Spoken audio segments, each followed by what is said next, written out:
तो बच्चों आज हम लोग गणित के सबसे महत्वपूर्ण टॉपिक के बारे में जानेंगे, वो है आयत। ये है आयत। आयत किसे कहते हैं? तो जिस चतुर्भुज में आमने सामने की भुजा बराबर होती है, कितना भुजा होता है? तो 4 भुजा होता है। कितना होता है? 4 भुजा। 1 2 3 4, ठीक है। और ये 4 शीर्ष है, A B C D। इसमें क्या लिखा गया है? जो आमने सामने की भुजा क्या होती है? बराबर। जैसे अगर ये यहां से यहां 8 सेंटीमीटर होगा तो यह भी क्या हो जाएगा? 8 सेंटीमीटर ही होगा। अगर ये 4 सेंटीमीटर होगा तो इसके सामने वाला भुजा ये भी कितना हो जाएगा? 4 सेंटीमीटर ही होगा, ठीक है। तो AD बराबर क्या हो जाएगा? BC और AB बराबर हो जाएगा DC, ठीक है। तो यहाँ पर हम लोग इसका गुण लिखते हैं। क्या लिखते हैं? गुण। आयत का गुण। गुण में क्या लिखेंगे? 4 भुजाएं होती है। कौन कौन 4 भुजा है? AB है ना, और ये भी लिख देते हैं AB जो है किसके बराबर है? DC के बराबर है। और AD किसके बराबर है? BC के बराबर है, ठीक है। और 4 कोण भी होता है। कितना कोण? 4 कोण। और चारों कोण जो है इसमें, चारों कोण क्या होता है? समकोण। कोण यहाँ देख लो, ये जो है ये 4 कोण है और सभी कोण कितना डिग्री का है? 90 डिग्री का। सभी कोण कितना डिग्री का है? 90 डिग्री का है। तो कोण जो 90 डिग्री होता है उसको हम लोग समकोण बोलते हैं। क्या बोलते हैं? समकोण। तो 4 कोण कौन कौन हो गया? A, कोण B, कोण C और कोण D। और सब कितना डिग्री का है? 90 डिग्री का। और 90 डिग्री के कोण को क्या कहते हैं? समकोण। क्या कहते हैं? तो आयत में सभी कोण क्या होता है? समकोण होता है। क्या होता है? समकोण होता है। और शीर्ष कितना होता है? 4 शीर्ष। कितना शीर्ष होता है? 4 शीर्ष। शीर्ष किसको कहते हैं? बहुत इंपॉर्टेंट बात है। जैसे ये भुजा इधर जा रही थी और ये भुजा इधर, जिस बिंदु पर एक दूसरे को काटता है, प्रतिच्छेद करता है, उसको क्या कहते हैं? शीर्ष। क्या कहते हैं? शीर्ष। तो यहाँ पर देखो एक शीर्ष, यहाँ देखो यहाँ पर भी काट रहा है, 2 3 और 4। तो चारों शीर्ष का नाम A B C और D हो गया, ठीक है। और आयत में चारों कोणों का योग, चारों कोणों का योग, योग मतलब क्या होता है? जोड़। चारों कोणों का योग कितना होता है? 360 डिग्री। 90 के 4 से गुना करेंगे तो कितना हो जाएगा? 360 डिग्री हो जाएगा, ठीक है।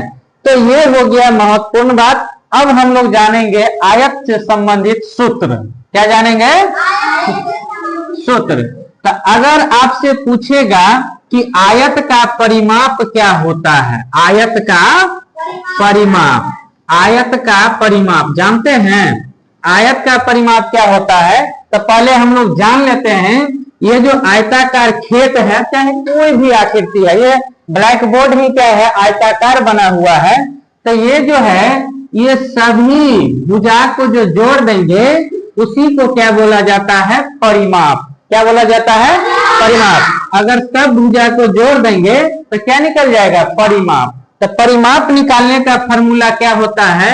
2 इंटू लंबाई प्लस चौड़ाई। क्या होता है? 2 इंटू लंबाई प्लस चौड़ाई। तो आयत का परिमाप क्या होता है? 2 इंटू लंबाई प्लस चौड़ाई, यानी कि यहाँ पर गुना है। क्या है? गुना। तो 2 इंटू लंबाई प्लस चौड़ाई, ठीक है। फिर दूसरा फॉर्मूला होता है आयत का क्षेत्रफल। क्या होता है? आयत का क्षेत्रफल। आयत का क्षेत्रफल क्या होता है? लंबाई गुने चौड़ाई। क्या होता है? लंबाई गुने चौड़ाई। आयत का क्षेत्रफल क्या होता है? लंबाई गुने चौड़ाई। आयत का क्षेत्रफल क्या होता है? लंबाई गुने चौड़ाई, ठीक है। एक और होता है, देख लो, ये तो हो गया यहाँ से यहाँ तक लंबाई, है ना, और ये हो गया कौन चीज? चौड़ाई। और बीचे बीच ए से सी को मिला देंगे तो इसको हम लोग कहेंगे विकर्ण। क्या कहेंगे? विकर्ण। ठीक है। और यहां से भी इसको मिला देंगे तो ये क्या बन जाएगा? विकर्ण। तो आयत में विकर्ण कितना होता है? एक और एक कितना? दो होता है। ठीक है। तो अगर आयत का विकर्ण निकालना होगा तो आयत का विकर्ण बराबर क्या होता है? रूट अंदर लंबाई का स्क्वायर और प्लस चौड़ाई का स्क्वायर।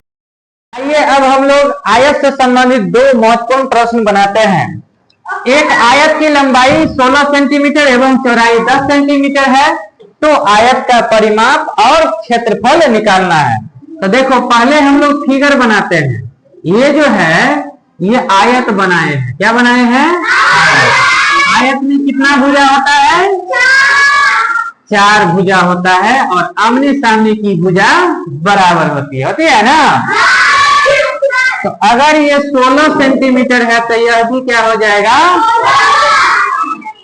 चौड़ाई है 10 सेंटीमीटर यानी 10 मीटर है तो यह भी क्या हो जाएगा? 10 मीटर हो जाएगा। ठीक है।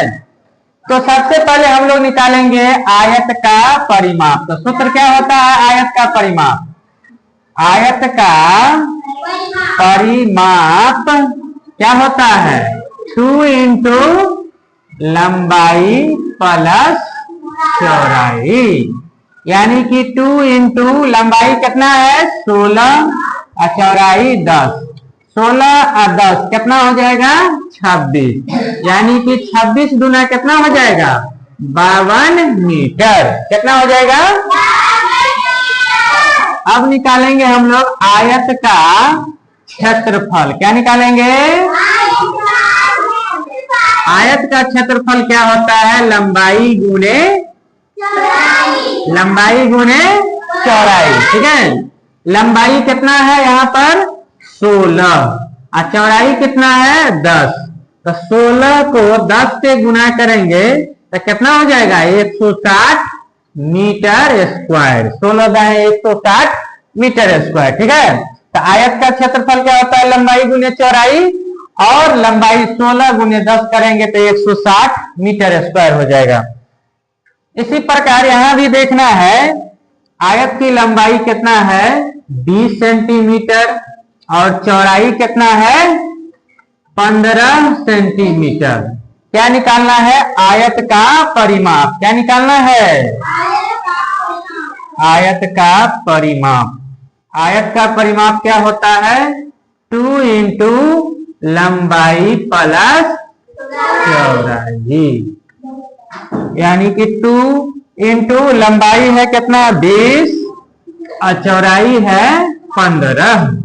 20 और 15 कितना होगा? 35, यानी 2 गुने कितना? 35। अब 35 गुना कितना होगा?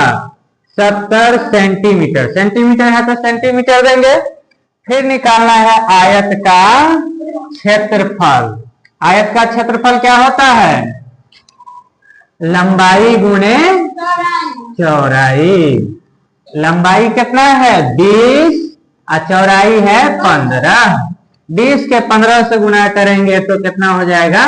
300 सेंटीमीटर स्क्वायर।